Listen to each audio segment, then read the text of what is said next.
भारत बना G7 का real boss. अब तक मिल चुके हैं 13 बार भारत को न्योते।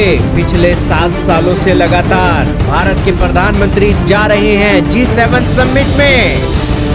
जी हाँ दोस्तों, किसी भी देश के लिए ये सबसे बड़े सम्मान की बात है कि भारत को हर साल न्योता मिल रहा है। दोस्तों, G7 दुनिया की 7 सबसे बड़ी इकोनॉमी, दुनिया के वो 7 देश जो फ्यूचर का फैसला करते हैं, वो जब भी मीटिंग करते हैं तो दुनिया पर चर्चा करते हैं और आने वाले समय में रणनीति क्या होने वाली है, इस समिट इन मीटिंगों से पता लगता है। इन मीटिंगों में भारत के लीडर का पहुंचना, यानी कि इसका मतलब यही है कि भारत की आज पहुंच और पैठ इतनी है और दुनिया के सभी देशों के साथ इतनी बनती है कि भारत यहाँ पर अलग थलग नहीं है। भारत एक लीडर के तौर पर इस G7 समिट का पार्ट ना होकर भी इस G7 समिट में बखूबी तरीके से रोल प्ले कर रहा है। दोस्तों, G7 समिट की शुरुआत 1975 में हुई थी, लेकिन दोस्तों 1975 के बाद भारत अलग थलग था और इस समिट के अंदर ज्यादा बार नहीं बुलाया गया। अब तक भारत को सिर्फ 13 बार इस समिट के अंदर न्योता मिला है, लेकिन पीएम मोदी के आने के बाद सिचुएशंस इतनी बेहतरीन तरीके से बदली हैं कि पिछले 7 सालों से लगातार भारत को इस वैश्विक मंच पर विशेष अतिथि के रूप में आमंत्रित किया जाता है। भारत की करीबियां इस G7 समिट के नेताओं से इतनी हो गई हैं कि तस्वीरों में देखते से ही बनता है। भारत दुनिया के हर उस G7 के लीडर देश को अच्छे तरीके से जानता है और यहाँ पहुंचकर अतिथि के रूप में अपना रिप्रेजेंटेशन बहुत बेहतरीन करता है और अपनी बात का एक सीना तान कर पक्ष रखता हुआ दिखाई देता है। भारत को मिले न्योतों का इतिहास लगातार आमंत्रण के कारण और क्या यहाँ पर भारत G7 का बॉस बन गया है, सारी बातें जानेंगे। बहुत महत्वपूर्ण न्यूज़ है। चैनल पर नए हो तो जरूर सब्सक्राइब करना, बेल आइकन दबा देना। दोस्तों, सबसे पहला न्योता भारत को 2003 में पूर्व प्रधानमंत्री अटल बिहारी वाजपेयी को फ्रांस ने ही दिया था।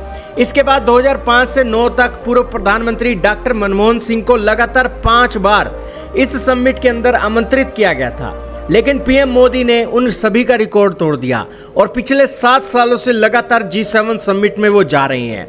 दोस्तों, 2019 में पीएम मोदी G7 समिट में गए, फिर कोविड के बाद समिट नहीं हुआ, 2021 में गए, फिर 22 में गए, 23 में जापान गए, 24 में इटली गए, 25 में कनाडा गए और 26 में फ्रांस में फिर से गए हैं।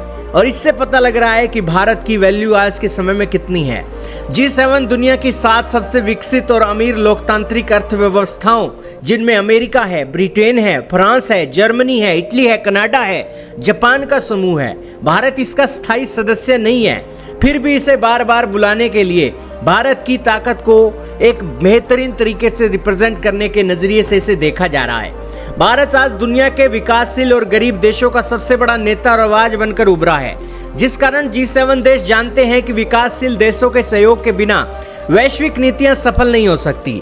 वो चीन जो भारत को UNSC में परमानेंट सीट नहीं देना चाहता और यूनाइटेड नेशन के एक जो आधुनिकीकरण की चीजों को रोक रहा है, G7 के समिट में 7 बार भारत को न्योता मिलना चीन के मुंह पर तमाचे की तरह है और भारत की बढ़ती हुई ताकत को यह साफ दिखाता है।